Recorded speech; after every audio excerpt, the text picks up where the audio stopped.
What is going on, guys? It is Sunday, so that means it's time for another episode of the I-71 Playbook Podcast. I am BB, and with me, as always, is BC.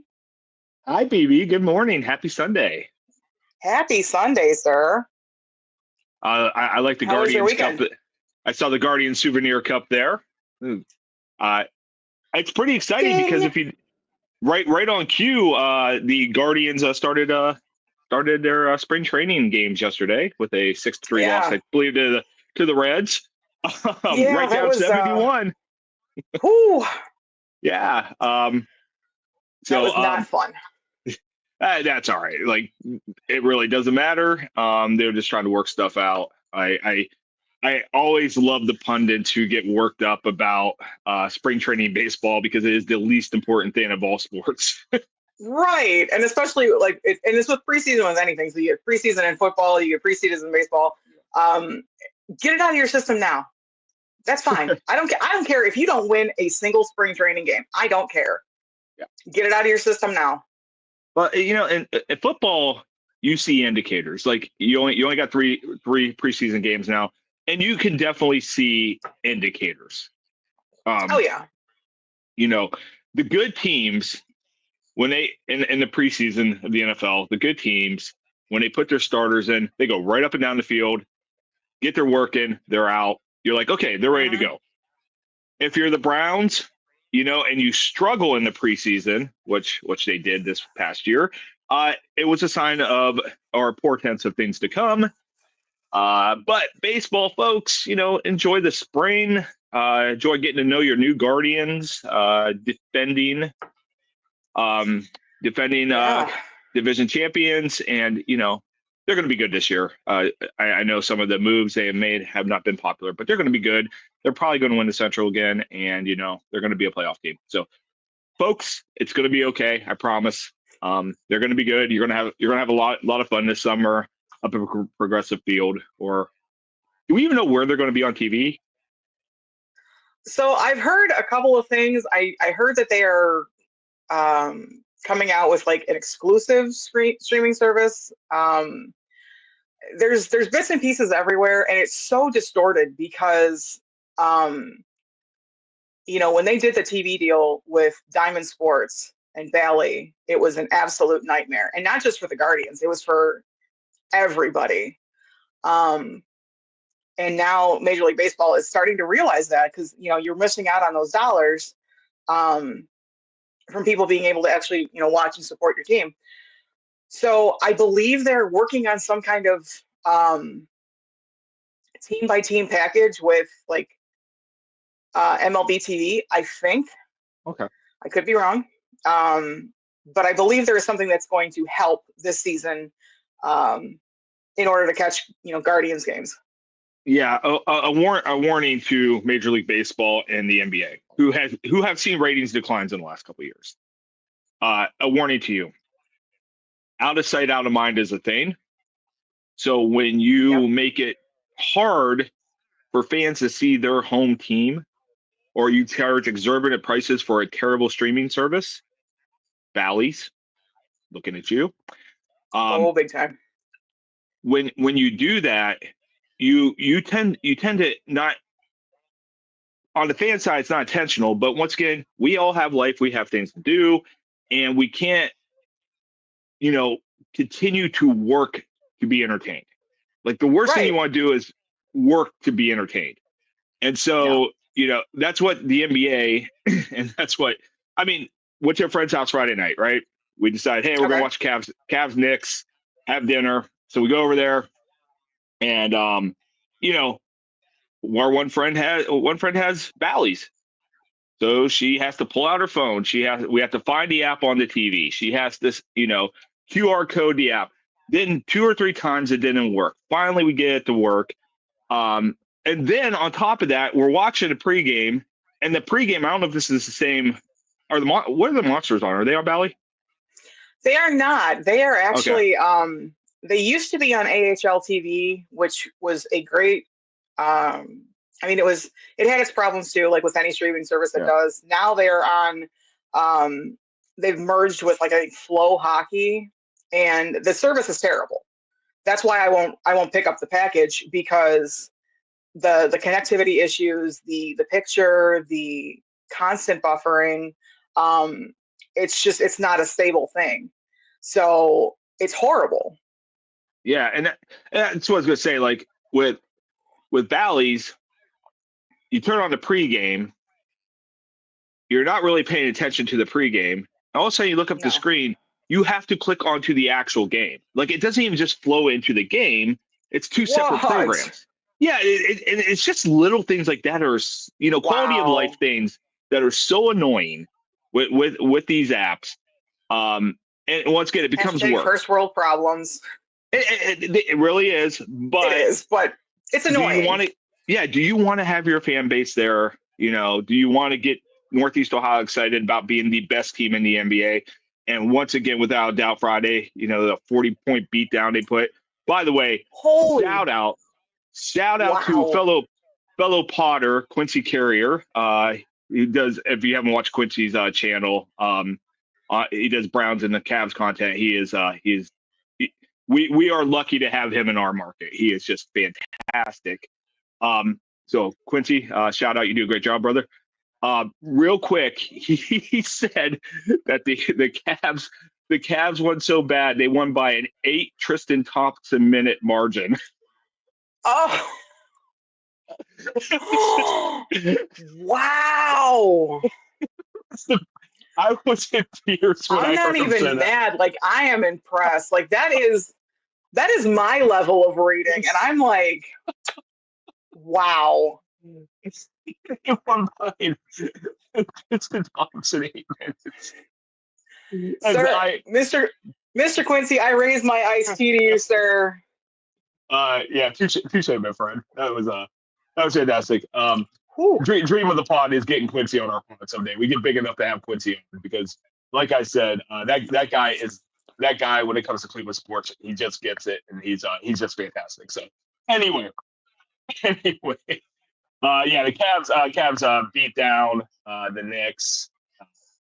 Fun fact: the New York Knicks, the vaunted New York Knicks, and if once again, the NBA wants New York, the Knicks, and the Celtics to be those top two teams in the East. They don't want anything to do with Cleveland. They don't want anything to do with Oklahoma City. Too bad. You're gonna have Right. to deal with them.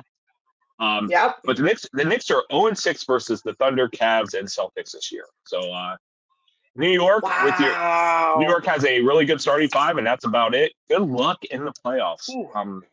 Yeah, it was one of those things at the beginning of the year. You're like, oh, we really need to get a seed so we can avoid New York and we just have to play Boston. No, I want New York. Come here, 4-0 sweep, gentleman sweep, maybe 5-1. But bring New York on. They are not a great basketball team. They're a good basketball team. They're not a great basketball team. So anyway, your Cleveland Cavaliers come out the gate 2-0 from the break on their 6-game winning streak here. I believe they play today. I think so. And if you haven't got on board, folks, and you have not watched the Cavs, they are a beautiful brand of basketball. There's been a lot of comparisons, and now with the record and what they're doing, and with 3 All-Stars should have been 4. Jarrett Allen got snubbed.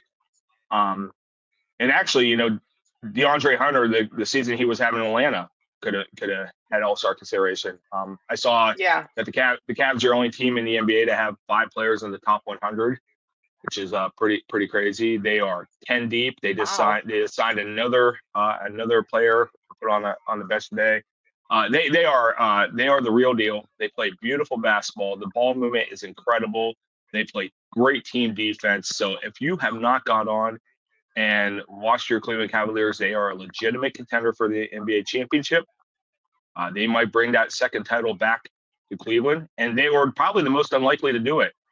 When we think about it, we thought the Guardians might get there last year. We thought the Browns were on their way a couple years ago, but this young, and the beauty of this Cavs team, they are young. They are very young. I did notice that.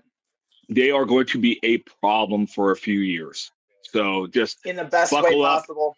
Oh, absolutely. Buckle up and enjoy this team. And they're just great guys. They're just fantastic people. So they're easy to root for. They're easy to watch. I mean, like I said, if you want to see basketball play at the highest level, watch a Cavs game. It is just beautiful. It is a beautiful brand.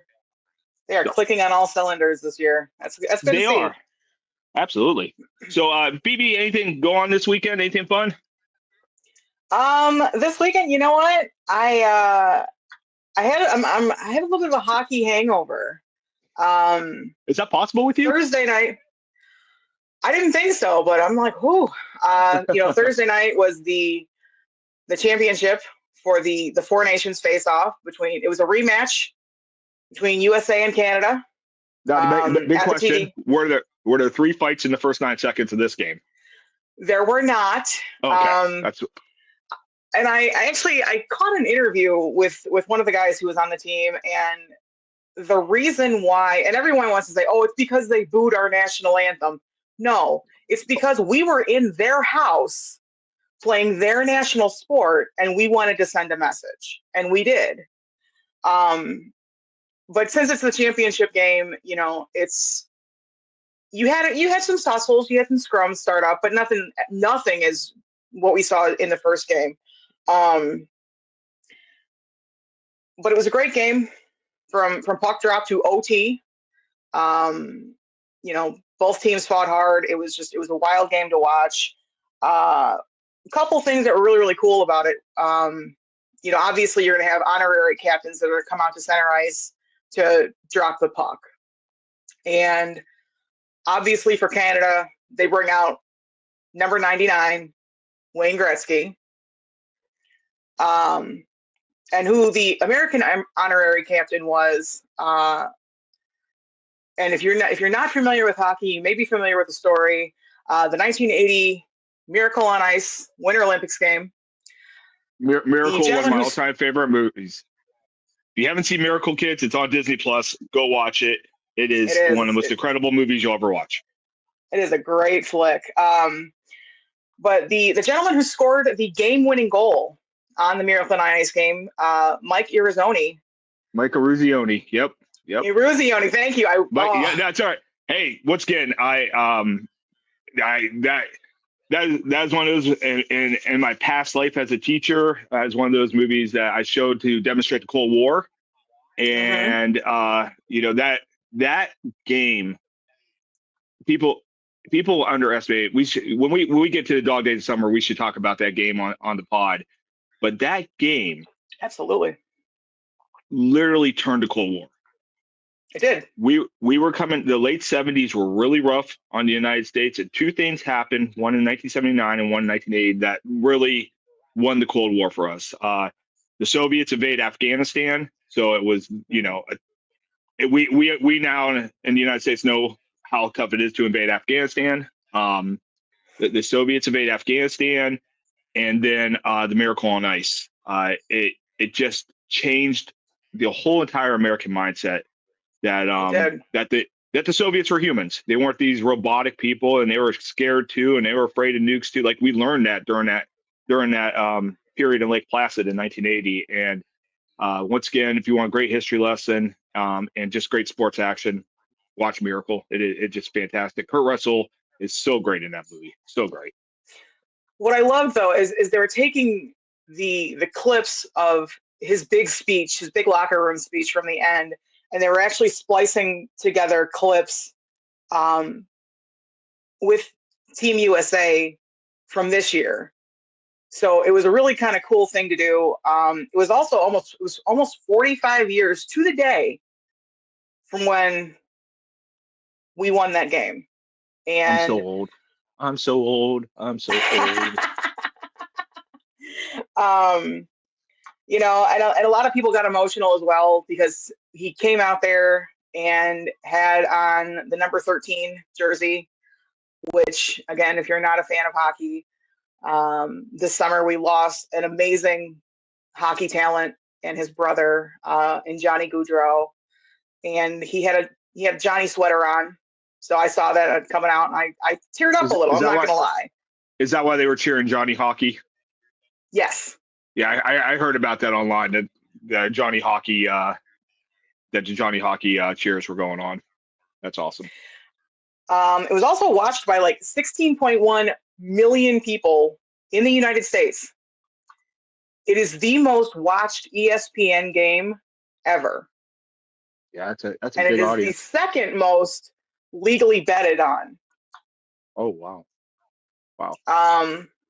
Also, hold on, because my show prep failed me. Actually, no, my show prep did not fail me. I failed me. My person actually found another kind of interesting stat. So there were 16.1 million people who tuned in and watched that. And the amount of people in Canada, I want to say it was about a quarter of their population that tuned in and watched. So this was a huge, huge event. Unfortunately, Canada did come away victorious, but it was, like I said, it was a hell of a fought game, and it was 10.7 million people across Canada, which is over a quarter of their population, which is huge.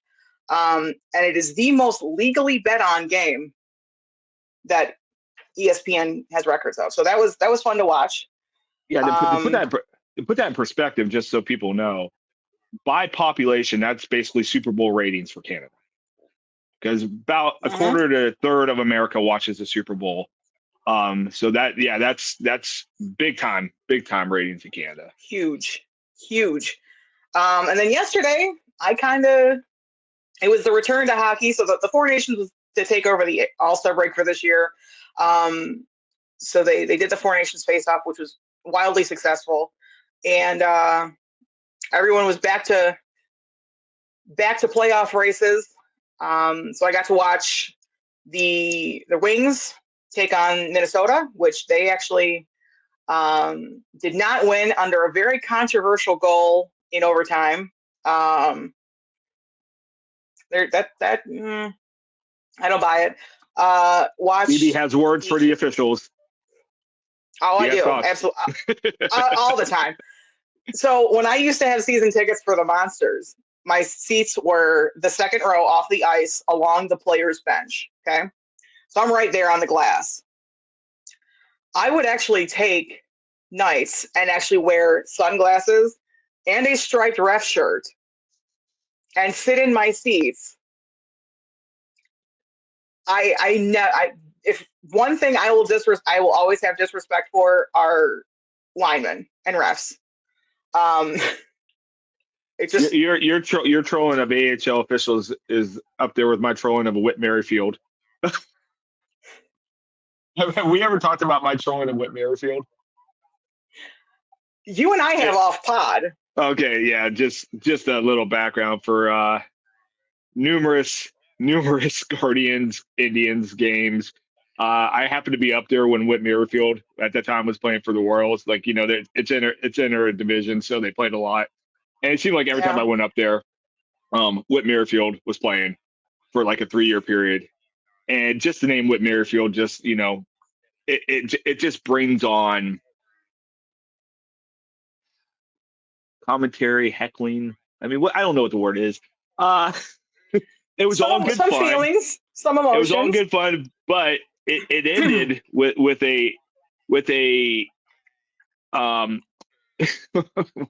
the word? With a confrontation between me and Whit Merrifield when he was in right field and I was on the wall in right field at Progressive Field. And he literally, I started going after him again, and he literally looked back and said, "You again?" Like he knew, like he's like, God, every time I go to Cleveland, this guy's just gonna be on me. And it's been me. It was good fun though. He got some laughs out of some of the stuff I said. I'm not mean, but just for some reason I just picked on Whit Merrifield and spent 3 years of my summers going after the guy. I'm all for trash talking if it's in all good fun, Yeah, absolutely. But what was not fun is I watched the Washington Capitals absolutely destroy the Pittsburgh Ice Chickens, which did my little black heart good. Because obviously Pittsburgh, we know how we feel about Pittsburgh in any sport, doesn't matter. But an absolute 8-3 disrespectful beatdown in their own barn too. That's the kicker. is you had a lot of Pittsburgh fans that were heading to Permane Brothers and crying in their French fries. So that was delightful to see. Permane Brothers is fantastic, by the way. It's the only thing Pittsburgh's got going for it. That place is great. Yeah, kind It's of. really good. Yeah, it's really good. Then rounded off the night, got to watch the I-71 staple, the Columbus Blue Jackets come back in, and we also won. Nice. So to circle it back, it was kind of cute. I mentioned Johnny Gaudreau, his widow and their kids and her sister and the family were there that night. And it was Johnny Jr.'s birthday, his first birthday. So they actually, the entirety of Nationwide Arena got to sing happy birthday to Johnny Gaudreau Jr. That's so cool. it was cute. That's cool. That's really cool. But a lot of cannon fires, and I'm looking forward to next weekend. It's going to be a big week for both Detroit hockey and Columbus. They're playing on Thursday night. They're actually neck and neck in the playoff race. So we actually pulled ahead points-wise last night with our win and their loss. And Go Jackets. So they're playing on Thursday, and then they're going to turn around on Saturday in the shoe, and they're playing in the Stadium Series. Cool. The next two games for them are going to literally shake up the playoff race, and I'm hoping we come out victorious. I'd love to see the Blue Jackets back in the playoffs. Yeah, I'm going to try to find that game in the shoe on TV. That's really cool. That's really neat. ESPN 6:00. Oh, you come with receipts as usual. Right. Hello. Yeah. No. It's going to be actually kind of cool. They have a whole big thing going on. They have a juniors tournament, like their championship game is going to be like during the day. Then we're getting the game on ice where your Ohio State Buckeyes men's hockey team is going to take on the Michigan Wolverines. Go Bucks. And hopefully they're a little bit more victorious on the 50-yard line than our football guys were this year, but let's hope. And then the main event is Detroit and Columbus. That's awesome. That's awesome. So what did you do this weekend, sir? So I actually had a fairly after Friday, going with my friends watching that monumental beatdown of the New York Knicks. Yesterday went up to the Cleveland Auto Show. I thought about you as I pointed out. Oh, that's the future home of the Cleveland Browns right there. As we went right by the old Ford plant and that 76 acres that will be a sporting paradise here in a couple of years, funded by billionaires and the Ohio taxpayers. No, we went up to the Ike Center to the auto show, which is always, I try to get. I don't go every year. I try to get up every couple of years because it is kind of the same thing every year. Yeah. Went up, and we got funneled to the west end of the Ike Center, so that's the furthest one away from 71. So normally when I go in the east end, but we got there a little later, so they put us to the west end, and you had to take about, I don't know, half mile walk. I mean, that place, if you haven't been to the Ike Center, folks, it's enormous. It is absolutely enormous. Pretty massive. And we took this walk through basically an empty, the world's biggest empty warehouse. It was actually really depressing. And when you walk into the West End, you look up and there's that opening where the Ferris wheel used to be from our youth. They used to have the Ferris wheel in the, which was a staple of the Ike Center. It hasn't been there for, I don't know, 15, 20 years. Wow. I can remember riding on the first time I was up there at the IX Center, an indoor amusement park. So in the winter, they would turn into an amusement park, which was always so much fun. And I can remember going up there. And now the jingle is stuck in my head. Thank you. Oh, God. Good times. Good times. And then I can remember going up there. The first time I'd been up there, I think I was going into my freshman year. And I went up with my cousin, her friends. My uncle took us up. And I rode that Ferris wheel, and it was so cool because you'd come out of the top of the building. It was all glass, and you would see the airport, and you could see airplanes taking off. It was really neat. And then cool. I saw a free concert. They had free concerts with a mission. Crisscross will make you jump. Saw them live. the Mac Daddy and the Miggity Miggity Mac Daddy and Daddy Mac. Yeah, you remember that? Good times there, Ooh. early '90s. And Ooh. oddly enough, my future wife was at that concert as well, and we did not. Oh. No, yeah, it was one of the first things we ever talked about when we met. How we were both at that Crisscross concert. By the way, good concert. You know, those two 14-year-old kids got down. Hey. But but back to the IX. Those days, like you have those visions in your head, those kind of romantic visions. You walk in that place now, it's just a shell. It's so sad. And so That's we had to, yeah, and we had to walk in, and you finally get to the auto show. And the auto show, when you walk through the empty part of that building, you realize how small the auto show actually is. So that takes a little luster away. mm-hmm. And you know, you go around, you check out all the new cars, saw some cool cars. We don't get the cool stuff like the Detroit Auto Show or Chicago or LA or New York. Like those are the four biggies. We don't get that stuff. You know, for example, I wanted to see, hey, the Chevy, did they bring the Corvette ZR1? It's their $170,000 hypercar. Nope. Nope. Did Ford bring their 300,000 Mustang GTD? Yeah. I went in wearing my Mustang shirt because I'm a Mustang owner and I'm a big fan of the brand. And no, they just had some convertible. Like it was disappointing from that standpoint. And yeah, it was kind of a letdown. It was kind of a letdown. It really was. That's a bummer.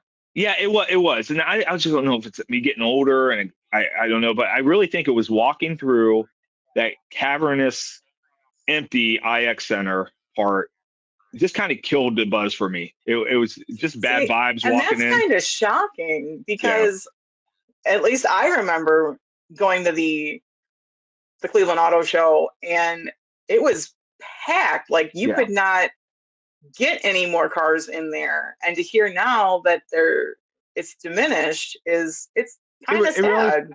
It was sad. It was sad. It was just, you know, a glorified, hey, you know, this is what we're selling this year. They didn't really make the brands pop like they've had in past years. It felt like they phoned it in. It just felt like the auto show, like everybody phoned it in from Cleveland. I think the IX Center is still in Cleveland, right? It's in Cleveland proper with the airport. Yes. I believe so. Yes. So Cleveland, the dealer, or, you know, the manufacturers. Mm-hmm. It just, you know, I mean, there was a ton of people there. It seemed like people were having fun, but I don't know if I'll go back. Let's just put it that way. Like, I don't know if I have a reason to go back there. So, yeah. Yeah, just like I said, kind of sad. Then last night after the auto show, we went to a restaurant, which I sent you some pics from, called The Haunted House. It's in Cleveland Heights, right by Cleveland Heights High School. Yeah.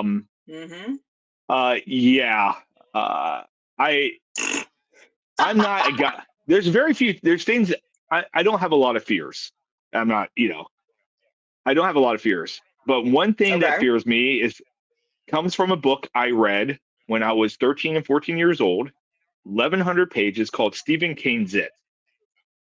And so Pennywise has always been a nemesis of mine. And of course, there's a dude walking around dead on looking like Pennywise. Like the costume was incredible. Of course.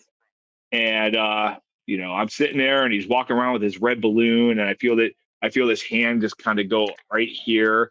And you saw the picture, and I'm just like, and Pennywise is standing there. Yeah, I think nightmare fuel it is.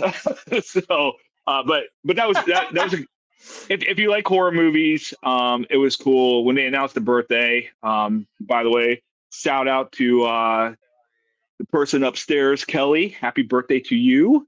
I will not Happy birthday, Kelly. I will not say her age for the fear of reprisals, but when they forever 25. So whenever there was a birthday, and there was a lot of birthdays there last night, the emergency broadcasting sound would come on over, and we'd have to be under a speaker, so it was super loud. And it was wonderful. Like, the purge has commenced, and all the staff would come out with baseball bats and stuff, and they would come to the person whose whose birthday it was, and they had this light flashing, and it was really cool. It was really cool. That sounds like an event. Yeah, it was a lot of fun. Like I said, I don't know how many people had birthdays there last night, but it was insane. But it was no, it was really good. It was really cool. It's something different. So if you live on the east side of Cleveland and you haven't checked out the haunted house, if you like horror movies, it is definitely the place for you. I don't have to go back because I had enough Killer Clown to last me a lifetime last night. I remember when it was going in, and I've driven past it like 9,012 times on the way to see my sister and my nieces, and I've never gone in. So the next time that I'm home, I may have to to make a pilgrimage out there. I'm pretty sure you would dig it. Oh, absolutely. Make reservations. The place was packed. Okay. Yeah, like it's not just a walk-in place. Just go on Open Table and make reservations, and you'll be fine. Good to know. Yeah. So on that note, let's move to what the podcast is about. Some sports coming up this week. So there's actually a little bit of a little nostalgic news, at least from my childhood. We talked about the Cavs at the top of the show, and Cleveland may be on the list to get another basketball team in the next couple of years. The WNBA franchise, which was one of the original 8 when the league was founded back in '97. The Cleveland Rockers may be riding again. We are on a very short list to receive a team, possibly as early as the 2028 season. Fantastic. Awesome. I mean, that would be. I think that'd be awesome. I mean, I know a lot of emphasis, and it's across all sports. It's how to grow the game, not only with different kinds of people and different walks of life and everything like that, but there is definitely a diversity of trying to get girls involved in sports, and to have Caitlin Clark and Angel Reese be spotlight and breathe life into the WNBA and put more eyes onto it, which it's kind of a touchy subject too with people who really follow the WNBA, because these women have been in there the whole time working hard, and there's just not the eyes on them that should be, truthfully. But I think it's awesome. I hope. Public service announcement to WNBA players, fans who are upset with Caitlin Clark and Angel Reese. Embrace it. They are doing so much for your sport. And once again, we are talking WNBA expansion here. We're not talking relocation. We're talking expansion of the league. And those two young women, have brought so much positivity to your league. Don't be jealous. Embrace it. Enjoy it. Because guess what's going to happen? You're going to get more viewership. You're going to get a lot more people in the stands. And guess what? Your salaries go up. And those salaries going up and those eyes, there's been a lot made when people found out. I think Caitlin Clark's initial WNBA contract was $75,000. She might be one of the most popular athletes in the world. And she's making $75,000 playing a professional sport in 2025. Ladies, jump on with them, fight for more pay that you deserve, and once again, enjoy this newfound interest in your sport, in your game. I mean, I can kind of see it to a point. I mean, they came in their rookie year, and it was literally all about the two of them. So I can see it from the veteran perspective of, you need to pay your dues. But at the same time, anything that gets more butts in the seats and more eyes on the sport, it's a business. It is a business, and it's a positive thing. But there's also a little bit of history attached to the Rockers, really quick. Absolutely. One of our founding players, Miss Lynette Woodward, was the first female to play with the Harlem Globetrotters. Oh, wow. Did not know that. So big props to Miss Lynette for her amazing career here in Cleveland. So 2003, it was 97 to 2003. And I thought it was longer than that, honestly, because when the league was announced and the team started, the city embraced it, and it was everywhere. And then it just kind of disappeared. Like you didn't hear about it anymore. So I hope they bring it back. It's like 90% done, but that 10% can do wonders. I'm pretty sure, and I could be wrong, and if anybody knows for sure, but I'm pretty sure part of that story was when Gordon Gunn had sold to Dan Gilbert. Yes. And Dan Gilbert, because they owned the Rockers as well. The Guns owned the Rockers as they owned the Cavs. And I think Dan Gilbert, and I don't think it was anything like personal. I just think he was like, I need to streamline this business. I need to get the Cavs. I need to figure it out. I'm not worried about the Rockers. So I think that's why the Rockers went away. And it was declining revenue. So it was a business decision. But I'm excited to see that. Can't wait to. Yeah, that's so awesome. That's so good. Yeah. Anything else going on this week?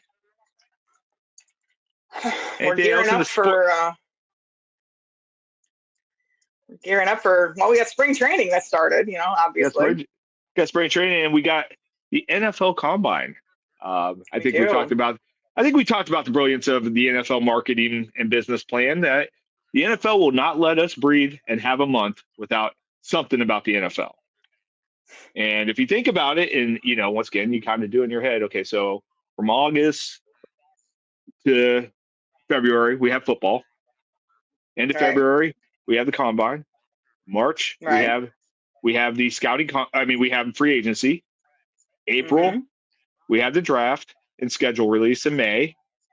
June, we have mini camps. July, we have camp. And, once again, we're back. The NFL is brilliant at this. They will not let us, once again, it's never outside out of mind, going on that theme from earlier, with the NFL. And it's brilliant. It's great marketing. And this week, being Browns fans, all eyes will be on Indianapolis. And I would like to give a watcher's guide to the scouting combine. Ooh. So, if you are like me, who will be, if not watching every YouTube breakdown of what happened that day, because the Browns have invested interest in quite a few guys here, particularly those guys who throw the old pigskin for a career. Those are the guys you're going to be watching. I want to just caution our viewers. The number one way to evaluate a quarterback is by their game film, by how long they played and their game film. It's going to tell you everything you need to know. And that's why a lot of quarterbacks might not throw at the combine. Like, it's on film. They don't need to do this. Only guys who want to go up the draft boards, because we have this innate reaction to athletic feats during the combine. So guys who want to increase their stock will do it, but guys who are going to, they're top 5, top 10 pick, they might not participate. They don't need to. Abdul Carter does not need to go out there and run a 40. He's going to be one of the first guys off the board. Cam Ward does not need to throw. Shador does not need to throw. They don't. They may, but they don't need to. Like, they are going to be the first and second quarterbacks off the board. So that's my warning to people. When Jalen Milroe runs a 4.40, maybe even faster, that does not mean he is going to be a star quarterback in the NFL. Nope. It doesn't mean he's not going to be, but that 40 time does not mean, because here's the thing, linebackers and defensive backs in the NFL run 4.4s. They're 4.4, 4.5 guys. They're going to chase him down. He's not going to be able to run away from guys like he did at, Alabama when he was playing, the FCS teams that Alabama schedules, like, and you see those highlights. And that's no knock on Jalen Milroe. The guys, I hope he has a great career. He seems like one of the best dudes in the world. Just seems like a great kid. But when he goes and runs that 40, some of you guys are going to fall in love with him. And some scouts are going to fall in love, and some GMs are going to fall in love. And it's going to vault him into the first round. He's going to be a first-round pick. I stick to that. I said that from day one. Jalen Milroe might have a third round, fourth round grade. No, he's going to be picking him in the first round, because he's going to go and just wow. He's got one of the strongest arms in the field. Like, he's just going to go there and wow. So Be careful. And on the opposite end, we have talked about some guys who are just gamers in this college football season. We talked about, you know, guys like Will Howard, Yeah. guys. I'm trying to think here. Guys like Will Howard, guys like I think of Cam Scatterbo, Arizona State. Yeah. Those guys are probably not going to wow you with their numbers. Will Howard will look good throwing the ball. I mean, he looks good throwing the ball against the best competition in college football. He's going to look good throwing the ball against air. But you're going to look at him and you're like, oh, those aren't the best athletes in the world, you know. But some of these guys could just play football. Some of these dudes could just play football. You know, and there are some football players in this draft. You know, Travis Hunter's a football player, but he's going to look great at the combine. We know that. You know, he's a Heisman Trophy winner, but he's a football player. Tyler Warren from Penn State, dude's a football player. Cam Scatterbo, a football player. Will Howard, a football player. You know, so you know when you watch these guys, just also remember that their film might be better than what you see at the combine. So don't lose your brains if somebody runs, you know, a super 40 time or, you know, has this vertical or throws the ball 70 yards. Also, don't lose your brains if the opposite happens.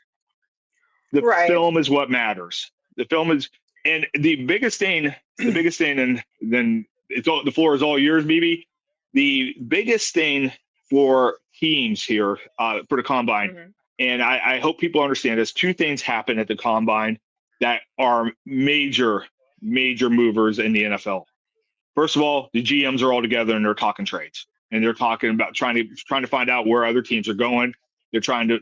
That's the draft strategy they're working on. They're not so much concerned about the 40 times of the guy. They already have their board. By this time, there's a little movement in their draft boards. That's done. They have an idea who they're going. The Browns have two guys right now on their board that if they stay at 2, they're taking one of those two guys because one of those two guys is going to be there. I promise you that. It's done. Andrew Berry knows which ways he's going. One more warning coming after that. The second thing that happens at the combine is the player interviews. So if you have one of those guys top 2, their 40 is not the important thing. Their, you know, shuttle is not the important thing. Their throwing against air is not the important thing. Their vertical, okay, that's not the important thing. The important thing is, who is this person? Does he fit what we want to do? Is he going to be good for our team? And that's probably the single most important thing that comes out of the combine is they get to really know these guys. They're interviewing the kids. So once again, they're going to go out and do all the athletic stuff, and that looks awesome on ESPN, and we're going to talk about it on social media. Well, I'll probably even say next week, did you see so-and-so's 40 time? You know, last year was Xavier Worthy, you know, and he ends up going to Kansas City, he's in the Super Bowl. Like, you know, there's going to be people that wow you. Don't let that blind you. That's not what's really important. Now, going back to the Browns, real quick. They have two guys on the board. They have two guys. If they stay at 2, they have to take one of those guys. Okay, so we know for sure one of these two guys is going to be here. You know, from day one, I think Cam Ward is number 1 on the board. I think Shedeur Sanders is number 2 on the board because quarterback is the importance on the board. They might not be the best players, but Andrew Berry, we know you love a good relative athletic score. Okay, we know you love your athletes, and Andrew Berry tends to fall in the trap of these athletes every time. Anthony Schwartz, perfect example. Okay, and if you want to be depressed, just go back to that draft and look who was taken after Anthony Schwartz at the wide receiver position. Just it will break your heart. But anyway, you know, Anthony Schwartz went out there and ran a 4.3. Okay, yeah, well, he can run a 4.3 in a straight line, but he can't catch a football, and that's kind of a prerequisite in the NFL. Yeah, that's a problem. At wide receiver. Yeah, so, I mean, Anthony Schwartz, by the way, I don't know if I sent you the meme, but there was a great meme, and it was a guy with dominoes. And the first domino was Anthony Schwartz missing a pass from Baker Mayfield. The last domino was Myles Garrett leaving Cleveland. And I'm like, I remember, if you remember, Baker gets injured. Baker comes off a great year. They just went to the playoffs. Baker gets injured in the Texans game. I was there. I saw it. Why? Right. Because Anthony Schwartz was going across the middle and stopped his route because he saw somebody. The ball gets picked off. Baker runs and makes the tackle and busts up his shoulder, and the rest is history. And the Browns have never been the same Right. since that one play. So Andrew Berry, buddy, you know, you're getting paid seven figures, maybe more, maybe eight figures. I don't know. We don't know what your contract is. You're making a good living playing football, playing GM football. It's a pretty good life for you, Andrew. And you are a Harvard grad. You are a smart man. Do not change your board due to combine numbers. Please do not change your board due to the combine. I'm begging you. Stick to your board. Get the best quarterback. Get the quarterback you have identified, and go. We can disagree on quarterback or Abdul Carter or Travis Hunter. That's fine, but take the guy that you have there. Do not change. Do not change. Just once again, cautionary tale. He loves athletes and he loves guys that are young, and yeah, here we are with a. Hold on. We need to rephrase that. He loves guys that are young as players on his team that are of legal age. Yes, of course. Just a disclaimer. Yes, there is no Chris Hansen and sweet tea and cookies here. No, we're not going to hear bum. No. He loves. If you look at and once again we talked about we would get to the guardrails. I sent you the guardrails about a month ago. One of the Browns guardrails is they want younger players. They want guys right. that are coming out of draft there 20, 21 years old. And I think some of those guardrails they're so tied to his hurdle. has absolutely hurt him. Also, another thing, can I go one more thing, BB? One more thing to Andrew Berry. Can we have a draft where you don't take a dude with a past? Please. Like, I'm all for giving guys second chances. Like, I get that. But there are enough clean prospects. Most of these guys are clean. It seems like the Browns always find a guy who had, who did something in college that was dumb or had a domestic, problem. Perry Winfrey, for example. And then last year, Mike Hall. And, let's please just find people without questionable character. Just find some good dudes, some football players, and let's get rolling next year. Don't outthink this. Don't out analytic this. And Paul DePotesta's on the horn. Just hang up or don't pick up. You got busy. Andrew, just find some good football players, bro. Come on, please. Okay, BB, I'm done. I'm done with my my watcher's guide to the NFL scouting combine. I've been wanting to get that off my chest for a little while now. And you're 100% right about the GMs. They're not there actually to watch the players. They're actually there to talk shop and to wheel and deal players like football cards. Absolutely. So I think it's time to come to the realization that there is a very, very strong possibility that Myles isn't going to be in orange and brown next year.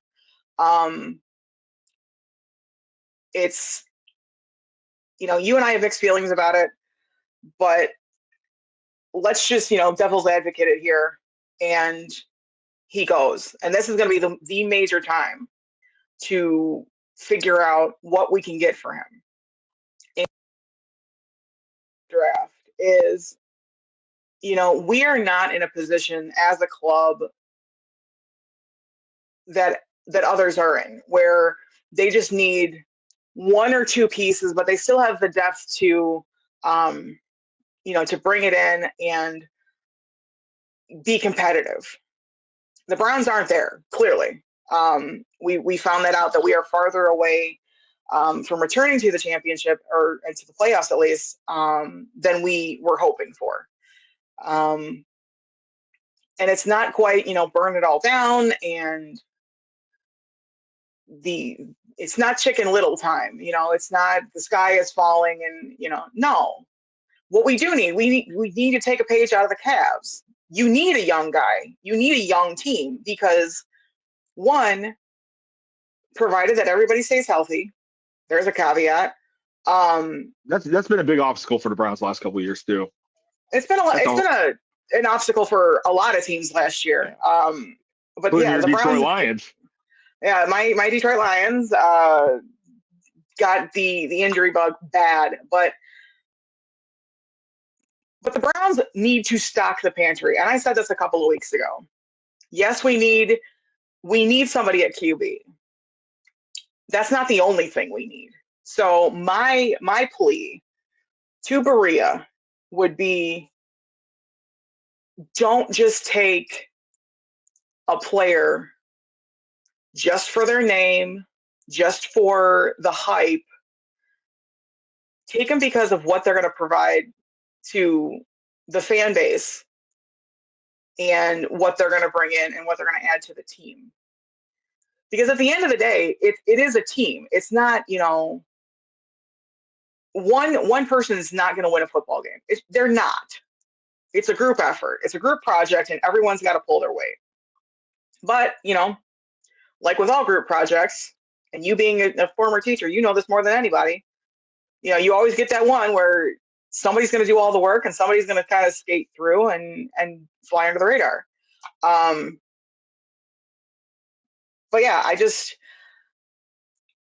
don't know what the right answer is going to be. But as far as Myles goes, I mean, it's going to be, what can we get for him and what can we do to rebuild? I mean, it's not a complete rebuild, but there's a lot we need. And I think if we move Myles, and I know they don't want to do it, and I know the city doesn't want to do it, and I think deep down, I don't think Myles wants to do it either. But one, it'd be change the scenery for him, fresh start, compete, be a menace elsewhere. But we need to do this while there is still value on the table that we can get things to restock the pantry. So that's where I'm at. Yeah, with Myles, just on that, I have my say about that. I haven't wavered. Good riddance to Myles. I just don't think when LeBron left, LeBron is a smart, not naive businessman. Like he knows, and he was surprised. He absolutely, and I think he was then as well, but he had no idea the vitriol that was going to come to him from Cleveland, from his home. He had no idea. Like, he knew some people would be upset, but he had no idea. See, I can't buy that. I can't, because. No, go ahead. And here's why. Because LeBron and I are roughly the same age, which that's terrifying all on its own. He grew up here. He grew up, 30, 40 minutes from downtown Cleveland? Not even. Yep. So he would have known and he would have seen what happened when Art Modell took the Browns in '95. He had a front row seat to see what Cleveland fans can possibly do. Because like I said, I've said this a couple of times and I will say it with my full chest until I am not breathing anymore. Cleveland as a fan base, it doesn't matter the sport, across the board, are passionate, are loyal, are rabid. And I mean, the 0-16 season for the Browns is a perfect example where you're still bringing in, you're not selling out the seats, but you're still bringing in a substantial amount of people to watch a team who is going to lose, who doesn't win a single game the entire season. But with that, the other side of that coin is we don't give a shit even harder. And to the same point, I'm with you. If you don't want to be here, get out, go. And where? I'm sorry. Go ahead. No, it's just, so I see that. But for you to say that he had no idea the kind of vitriol that the Cleveland fan base was going to bestow upon him, and especially considering the way that he did what he did when he left the first time. I'm throwing the flag right now, the BS flag all day long, because he had to. He knew. I'm going to disagree with that, and this is why I'm going to disagree with this. That kid had been nothing but the receiver of adoration since he was in 7th grade. Exactly. I went and watched him when he was a freshman in high school. He had never been booed. He had never been not loved. He had always been the savior, whether it was the St. V's, whether it was the Cavs. He had never, and I truly believe, like, he knew that, some fans are going to be upset. But he did it at the Boys and Girls Club. Like, he said this up like he was doing some kind of charitable thing. I don't think he understood when he got back. I mean, if you remember his first game back, there was talk, should he not even show up because it might be dangerous for him? Yeah. I don't think he ever expected that. And as a matter of fact, there's an interview with him when he came back, said that he knew it was going to be an unpopular decision, but he did not know what he didn't know what he did. He did not ever waver on going to Miami. Like he said in the letter, like I always remember that letter he wrote when he came back in Sports Illustrated. He said, this was my 4 years of college. I get that, but I don't think he understood. And that gets back to Miles. Miles has been lionized, idolatized in Cleveland, right? Yes. If this doesn't happen, he's getting a statue built. He is. He's going to have a statue of Jim Brown. He really would have. He's the second best player ever to play for the Browns. Other maybe you make an argument for like Otto Graham, but he's in that tier. He's a first ballot Hall of Famer. He is by far the best defensive player in the history of the Browns, which had some great defenses, has defenders in the Hall of Fame. I think Miles tends to and I don't know the guy personally, but he seems to be well thought out, but he also seems to be a little naive at times with his comments. And I don't know if I would go that far, but okay. To me, that's the vibe I get from him. Very intelligent, and like I said, very well thought out guy. I didn't just think he doesn't understand the bridge he's burning with a city that has embraced him, defended him, everything.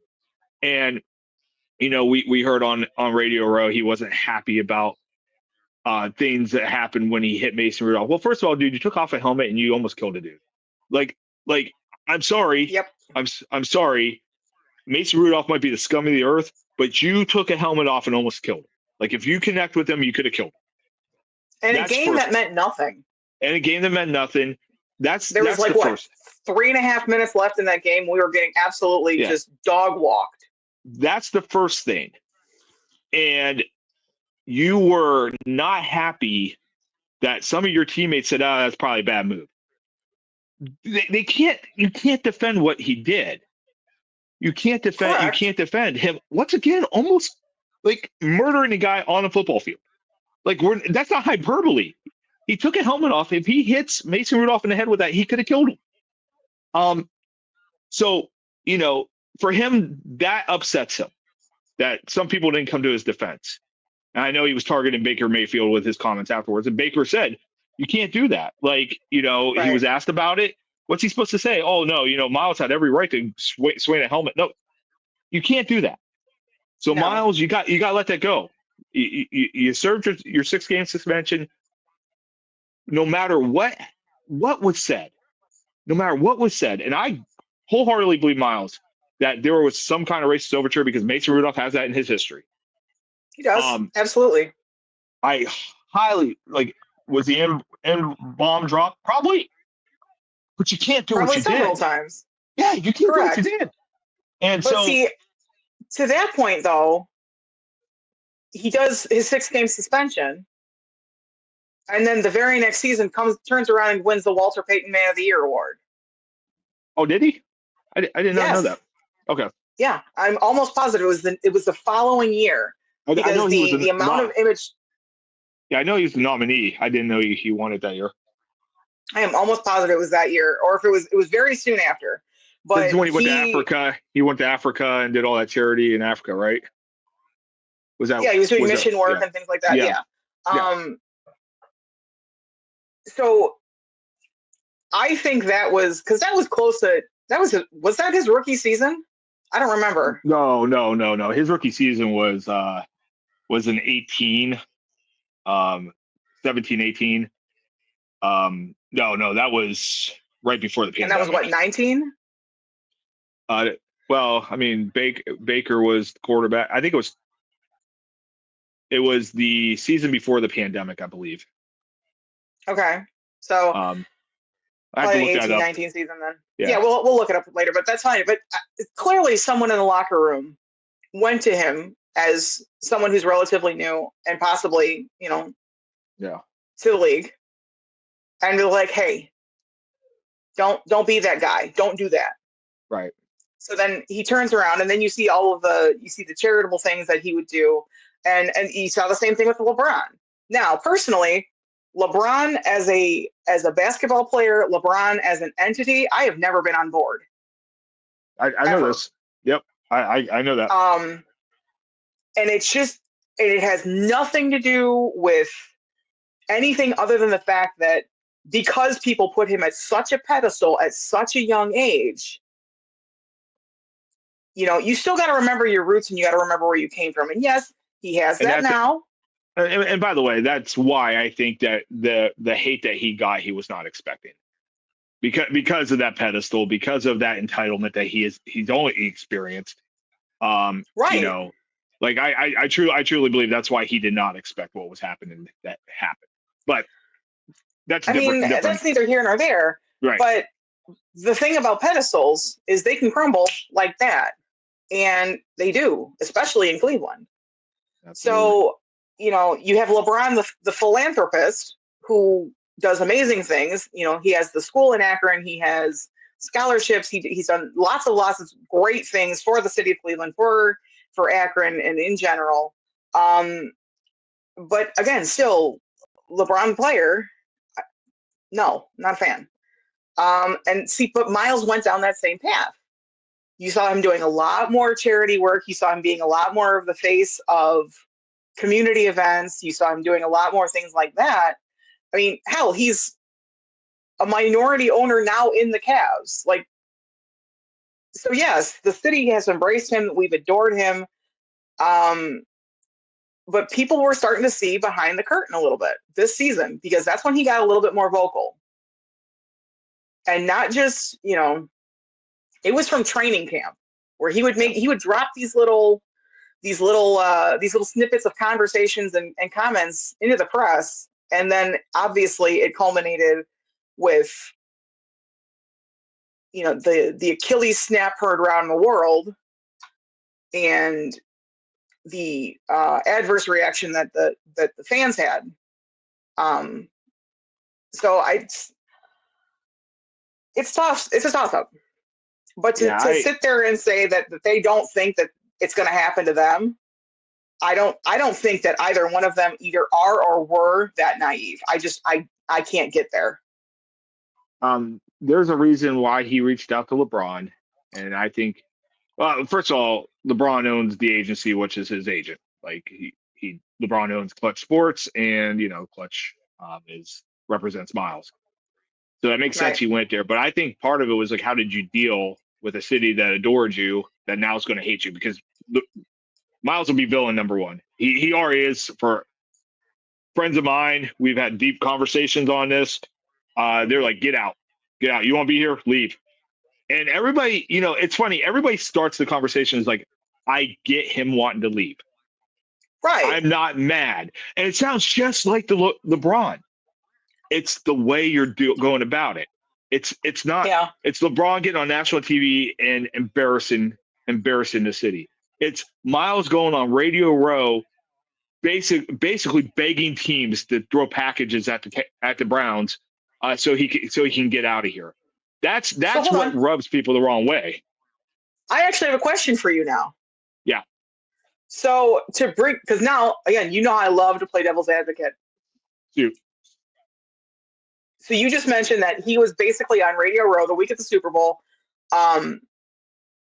really putting his name out there to entice teams to make a run at him. Absolutely. And that's not sitting well with a lot of people. And again, I get it. However, one of the absolute gems that did come out of the Super Bowl coverage was Jameis Winston. And whoever had the bright idea at Fox to give that man a microphone, you need a raise, because those are people watching our pod, because we said to do this middle of the season. By the way, like and subscribe. But in his questioning, Jameis was saying to anybody that he was in, where should I go? What should I do? So it's a little curious to see. We're admonishing one. Well, no, but no. That is two. You have a future Hall of Famer that you have control of for 2 more years, who has been a mainstay in your franchise. And then you have a goofy dude that you signed for a year as a backup quarterback who had 2 good games and had a whole bunch of funny lines in the media. These are 2 different things. Like Jameis is not going to be a Cleveland Brown next year. He knows he's not going to be a Cleveland Brown.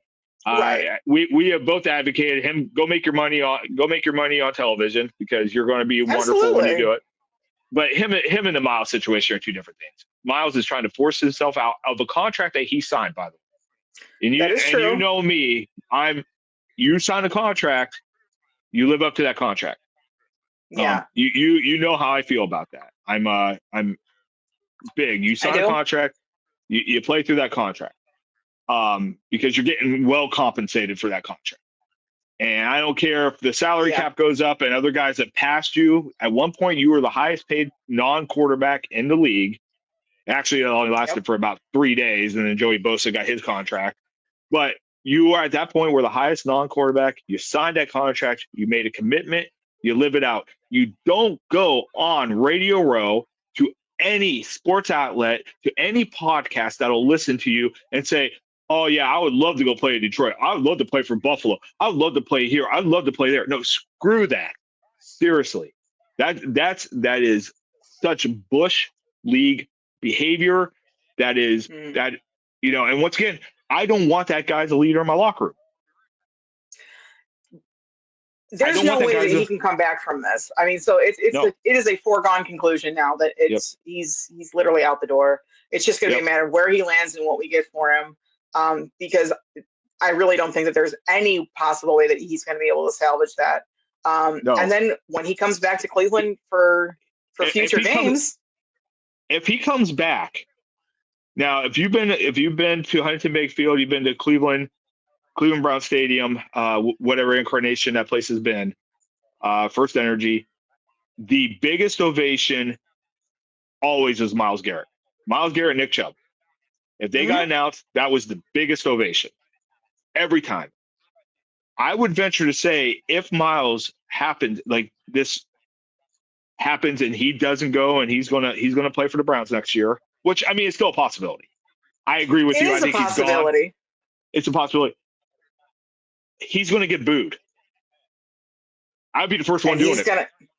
I would be booing him. He's going to find out. He's going to find out that once again, there's going to be a lot of people getting rid of his jersey.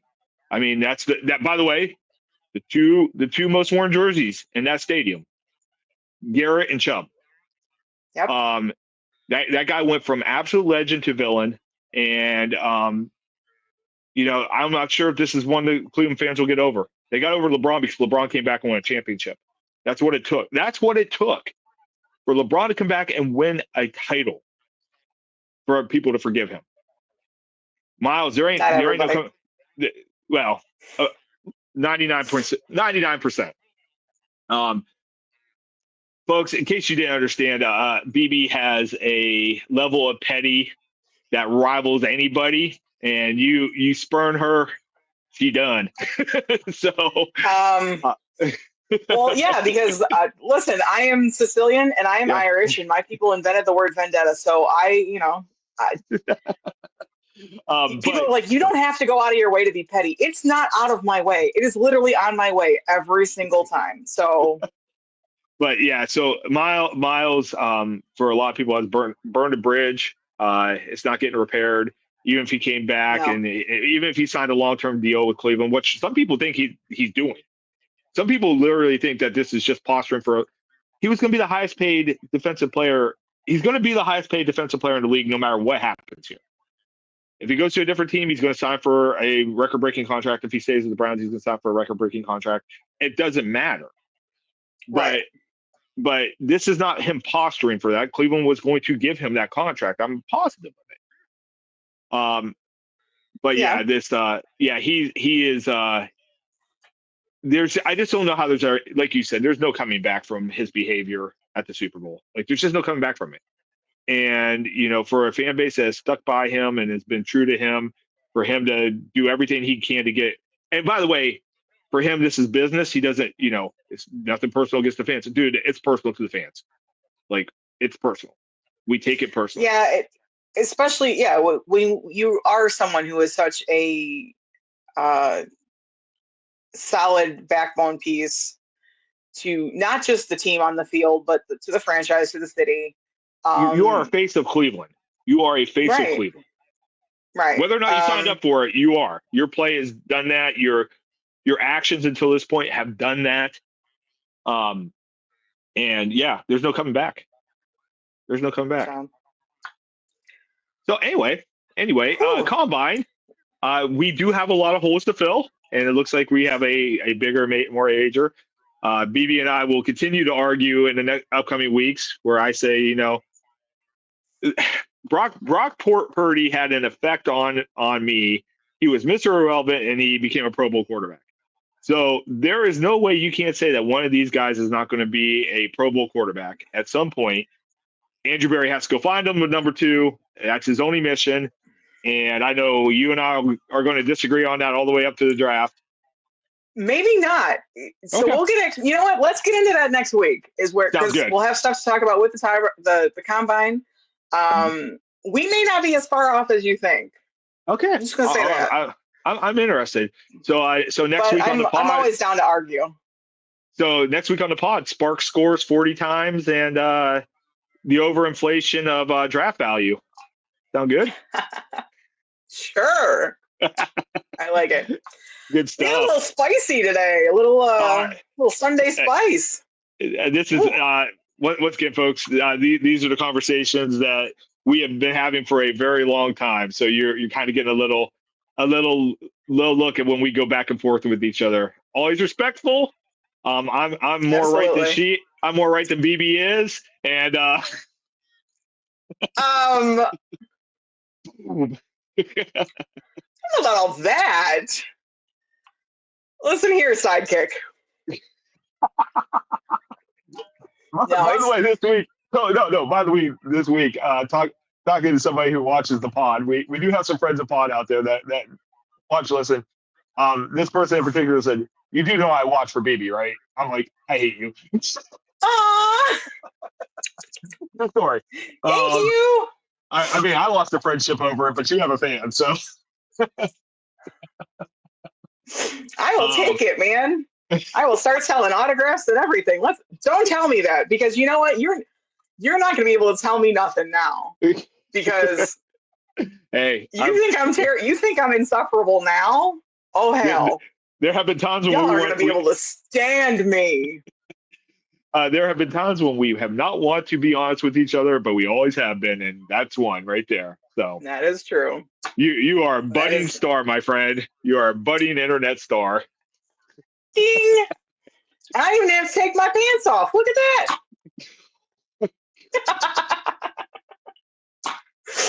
So on that note, like and subscribe. From the Dog Pound, like and subscribe, but from the Dog Pound to the shoe and everything in between, I'm BB. I'm BC. And this has been the I-71 Playbook Podcast.